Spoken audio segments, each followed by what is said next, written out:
This is Third Eyesight. My name is Juan Francisco, and I'm a medium and tarot card reader. I've always been curious about the supernatural and the paranormal, and I'm here to share my stories and interview folks who want to share their own stories with us. Let's get to it. So today I want to talk about sleep paralysis. I had my own experience with sleep paralysis, and I shared it with a few people, but it was such a strong experience, and more an intense experience. That's the better word to use, an intense experience. And I don't know if it is supernatural, paranormal, or just there's something scientific behind it. I'm sure it's a bit of both. But before I delve into sleep paralysis, I want to read a comment that someone left on my last episode on Halloween. Is it a pagan holiday originally? What's the history of it? And this person left a really insightful comment on the YouTube version of that episode. So I'm going to read it. This is Kavik, if I'm pronouncing the name right.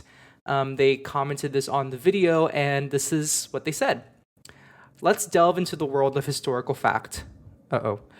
Completely contrary to what many would have one believe, Halloween is not a holiday that has close ties to the ancient past, nor does it have some, quote, pagan antecedent, nor is it a continuation of several ancient customs. It is a relatively new phenomenon originating from right here in the USA from about the 1920s or so, and represents a mix of cultures, capitalism, and accommodation. Many people tend to associate modern Halloween with three things: the old Celtic celebration of Samhain, asserting that most of Halloween's customs originate with ancient Samhain celebrations; Satanism, asserting that Halloween's origins are satanic, as evidenced by the many Satanists who use this day to promote their beliefs; and All Saints' Day, asserting that the early church established the holiday to Christianize Samhain.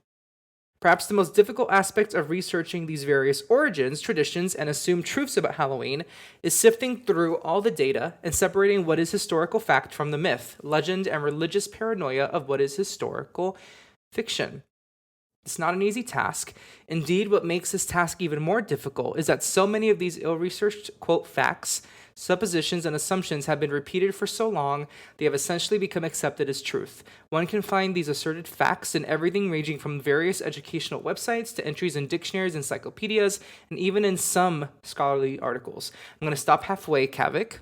So, Kavik, first of all, Halloween, as it is today in the USA, as it has been for the last 50 to 100 years, especially the last 50 years, is extremely commercialized.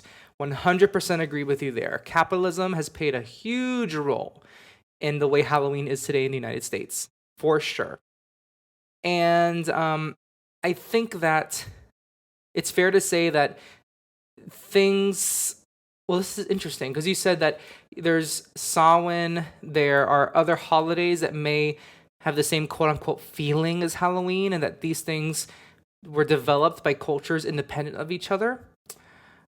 That's interesting, though. So why would independent cultures rely on a similar time of the year to create these holidays? Actually, you say this in your second half. I'm going to read the second half of your comment.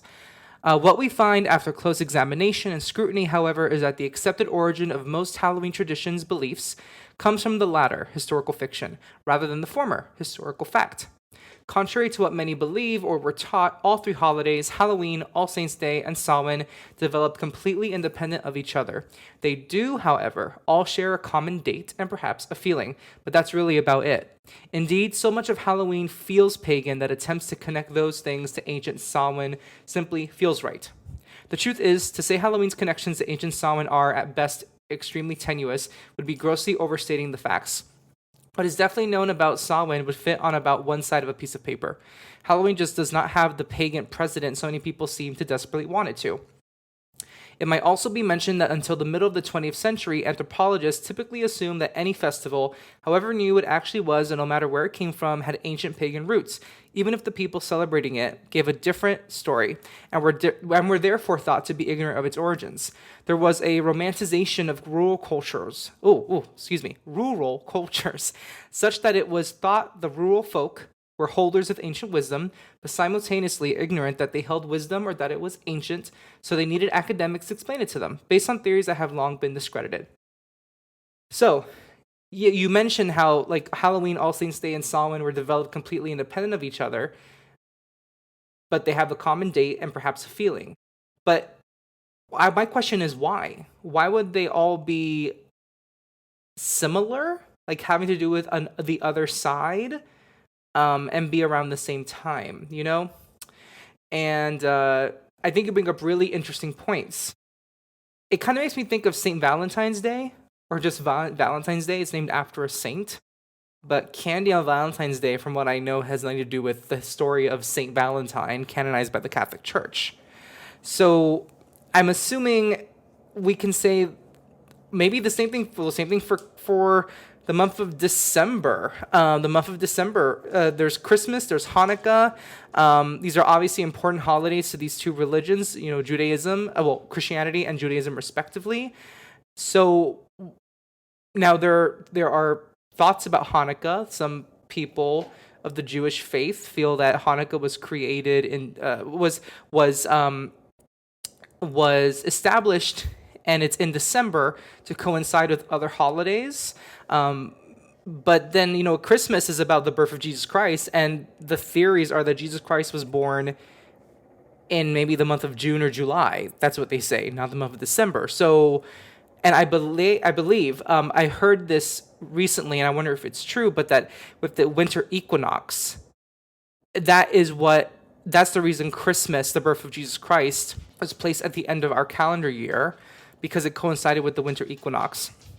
So I just find it interesting that all of these things relate somehow, even if they were not created at the same time or with the same intention. There's something similar to all of these recognitions of major events or phenomena, right? Or the phenomena that people believe in. I, for one, the resources that I read, I believe it was the Encyclopedia Britannica and an article by History.com. I've worked with people at History.com in my public relations field, and they are very good at being as accurate as possible.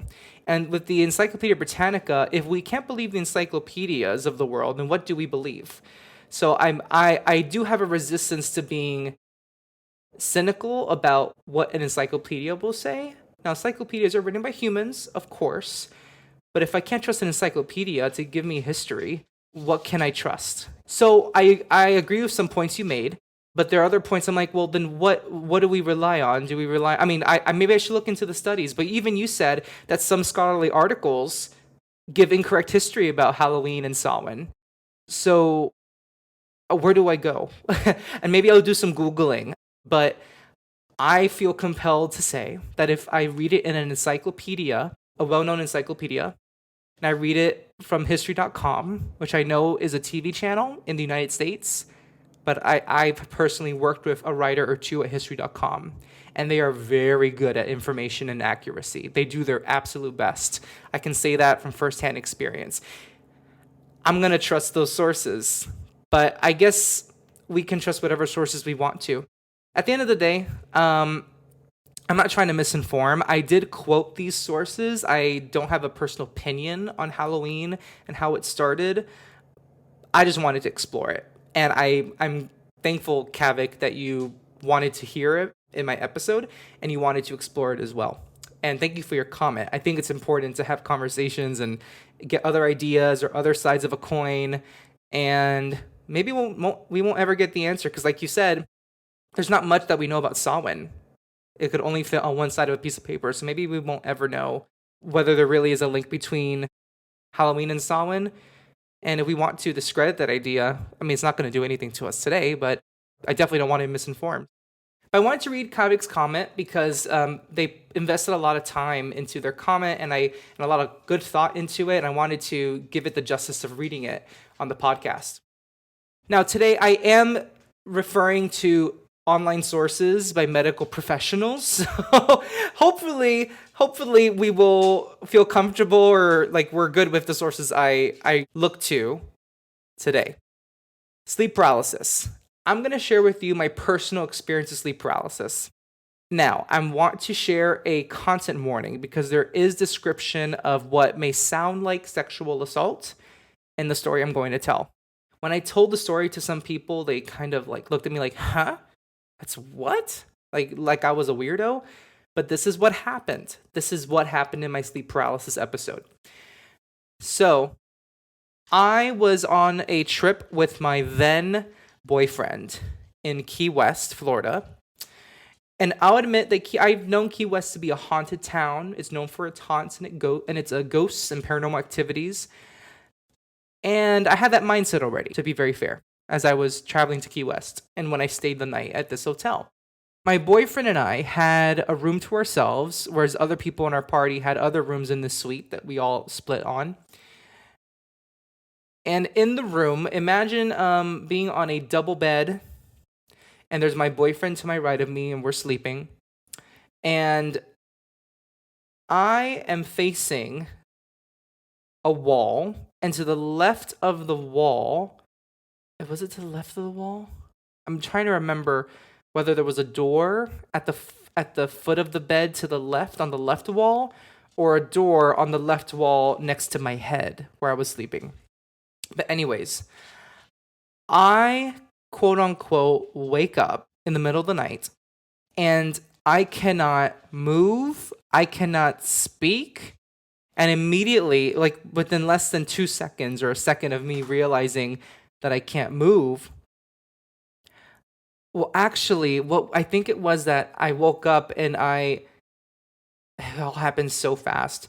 I woke up, and as soon as I realized that I couldn't move, this black figure of a man, like a silhouette of a man, walks from the wall, as if like walking through the wall, walks out of the wall to the left of my feet. And as soon as I see him and I realize I can't move, I'm freaking out and I'm starting to mumble and I can't speak either. So I'm laying on my back, right? And my arms are at my side. I'm comfortably laying down, but I can't move anything. And so I have this silhouette shadow of a man just looking at me from the foot of the bed, at my feet, looking at me. And in my dream, I could feel my boyfriend next to me and I could see the room. I could see the room and my boyfriend. I could sense my boyfriend next to me. In my peripheral vision, I could see my boyfriend next to me. This silhouette starts putting his hands on the bed next to my feet. One hand first, the other hand second, and then puts one knee up on the bed and starts climbing onto the bed and coming up to me. But then he stops, and this is where it gets a little bit, there's a content warning. He stops at my midsection and he tries to touch me in the groin area of my body inappropriately. And I'm freaking out. I'm mumbling. I'm trying to like say something to have my boyfriend wake up. I'm trying to like move my arms so I could like nudge my boyfriend. I couldn't move a single muscle. I couldn't say a single thing. I could only mumble. And I could remember, I could feel this silhouette's physical touch on my body. And all my muscles in my midsection to groin area, especially the groin area, I was contracting my muscles because I thought that could like be a way to prevent him from doing anything to my body. I could remember the feeling of contracting my muscles in my groin area as if like that was going to do something. I don't know, like tightening my muscles. And I could see the silhouette like looking up at me. Like I don't see a face, but I see the silhouette, I see the head, and is looking up at me. And then my boyfriend wakes me up.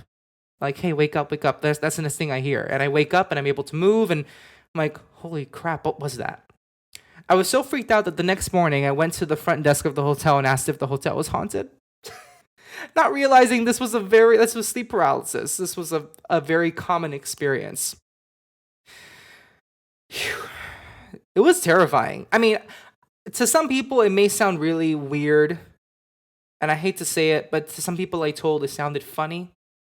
But if you were in a dream, and you were feeling like you couldn't move, and you couldn't speak, and something was going to touch you against your will, you'd be freaking out too.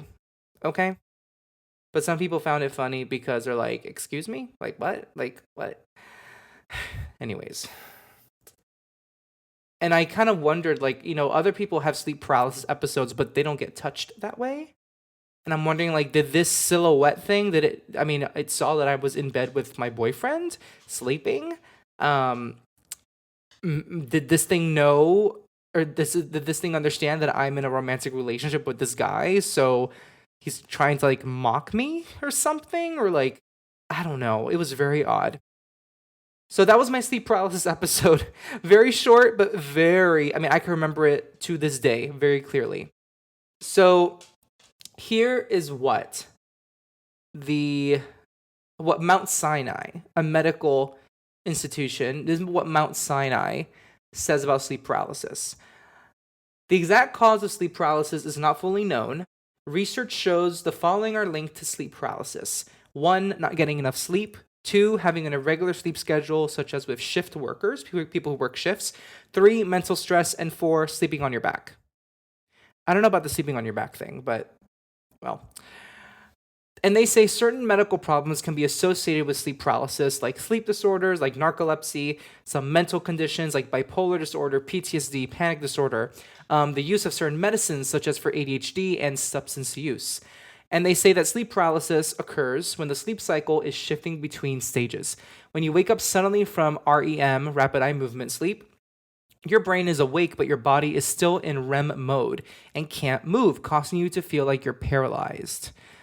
Episodes of sleep paralysis last from a few seconds to 1 or 2 minutes. These spells end on their own or when you are touched or move. In rare cases, you can have dreamlike sensations or hallucinations, which may be scary.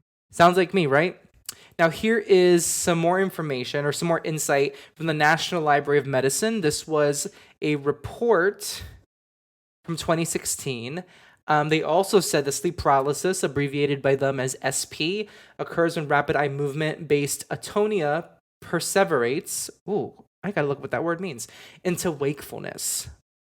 That sounds like a very fancy way to say exactly what Mount Sinai said. And it says, perhaps not surprisingly, the presence of poor sleep and or sleep disruption is associated with SP. Certain personality traits may also be risk factors. For instance, high levels of disassociation, imaginativeness, and beliefs in the paranormal, supernatural have been linked to SP. Let's read one more piece of content that they put out there in a 2018 report. It has been linked with other underlying psychiatry, familial, and sleep disorders. And they said that spells of SP have been associated with medical conditions such as narcolepsy, seizure disorders, hypertension, and sleep disturbances, insomnia, jet lag, African descent, student status, and occupation have been associated with SP. I'll go into the ethnic identity part of it in just a bit. SP has been associated with some psychiatry disorders as well as in individuals who have experienced one form of trauma or the other. Studies have shown that SP may be more common in certain populations, certain cultural groups. In a survey conducted among Chinese adolescents, SP was found to be higher in the rural areas compared to urban settlements. Reports also support the fact that the highest rate of SP is found among individuals with an African and Asian descent. Similarly, Asian college students also reported the highest rates of SP compared to other ethnic groups. Likewise, the most populous African nation, Nigeria, has also reported an increased rate of SP. The causes of SP are unknown, but studies have identified the potential risk factors such as substance use, stress, trauma, genetic influences, physical illness, irregular sleeping habit, among others. SP has been shown to be particularly prevalent in adults who have the past histories of childhood sexual abuse, people with PTSD, and panic disorder in the African American society. And the last bit I'm going to read from the National Library of Medicine, some studies have shown that 30% of individuals will experience at least one episode during their lifetime of SP, and 5% will have one episode with visual, auditory, and tactile hallucinations. That's what I had. That's second. I'm at 5%. The percentage of African Americans with panic disorders as it relates to SP was higher compared to the general population. This could be due to genetic and environmental factors. SP has been shown to be common in patients who have been diagnosed with narcolepsy. The stigma associated with individuals suffering from SP has also prevented sufferers from reporting at medical institutions. As such, most sufferers revert to other confidential means such as herbalists, religious leaders, and traditional priests for a solution. The current knowledge on SP is somewhat limited as there is still a paucity of reports on the risk factors of SP, triggers for SP, and the long-term damage from SP. So, I'm tired of saying SP, so I'm going to say sleep paralysis. Sleep paralysis, scientists have an idea of what causes it, and it seems to be suddenly waking up from rapid eye movement sleep. But they're not sure how to treat it. It seems to just go on its own, but there are also other possible factors that may contribute to sleep paralysis, and I listed a whole bunch of them a few times. But also in the Mount Sinai content, it said that, or was it Mount Sinai or was it about the paranormal and the supernatural? One of these said, I'm already forgetting, these things tend to, it was National Library of Medicine, that certain personality traits may be risk factors for sleep paralysis. Some of them are high levels of beliefs in the paranormal and supernatural. That means that in some cases, it could be the case that we are believing ourselves into something like this happening, or we're making ourselves believe that something like this could happen, so therefore it happens, like a self-fulfilling prophecy. I don't know what to make of it. Sleep paralysis is a pretty universal experience, as delved into in this National Library of Medicine report about the different ethnic groups that experience it at high levels. And one actually said that Cambodians in Cambodia, people are experiencing it at really high levels, and they seem to have a really high level over there of panic. I think it was panic disorders or stress disorders. So I don't know, but what I'm wondering is, okay, so disruption from REM sleep, like waking up suddenly from REM sleep. I understand, I'm not trying to question science here, but I just don't understand why we have to see a figure in the room. Because seeing someone in the room, a figure, is a very common experience in sleep paralysis. Why do we see figures in the room? Some people see an old lady.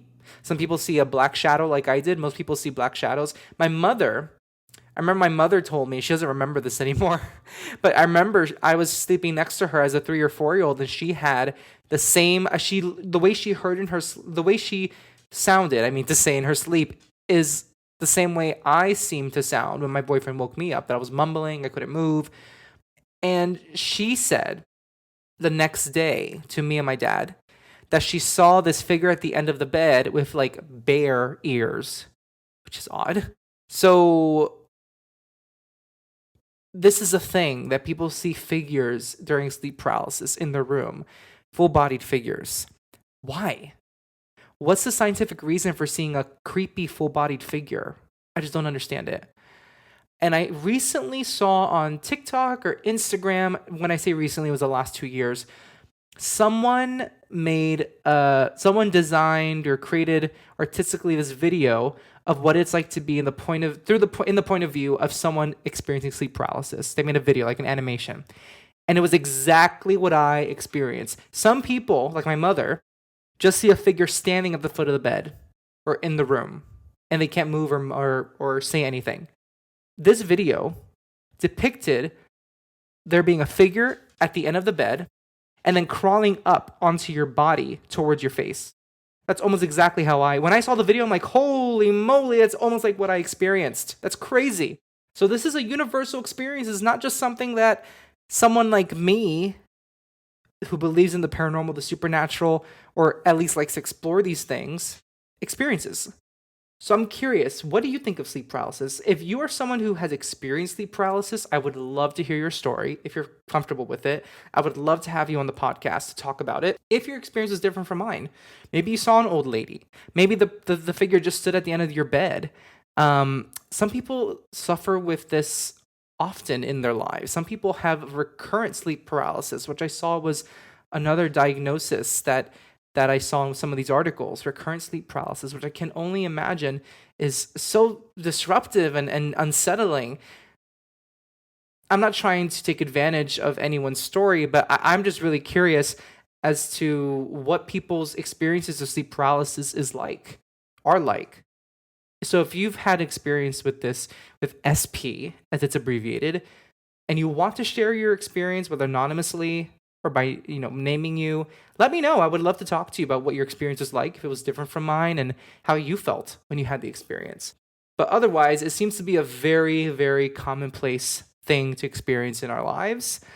Even though I'm only part of a 5% of people who see a figure or something otherworldly, I don't know what to make of it. I'm pretty undecided about it.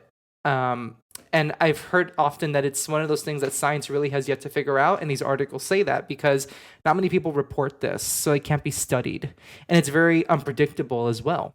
I leave it up to you to decide what you think of sleep paralysis. And if you've never experienced it, believe me, you don't want to experience it. I know it sounds like, ooh, that sounds creepy. I want to know what that's like. I get it. I get the same kind of curiosity myself. But I'm telling you, it is pretty terrifying. It is terrifying. So don't wish yourself to experience it. Unless you want to believe if you want to believe yourself into experiencing it, like these articles say, go ahead. Like, I will have sleep paralysis tonight and see how that works. But I don't recommend it. I highly don't recommend it because it is very nightmarish. So let me know what you think. Sleep paralysis, is it paranormal or supernatural? Or is it scientific? Is it totally biological? Is it a mix of both? Curious to hear your thoughts. And with that, I leave you to the rest of your day. I hope you have a wonderful, wonderful rest of your week or weekend, whenever and wherever you listen.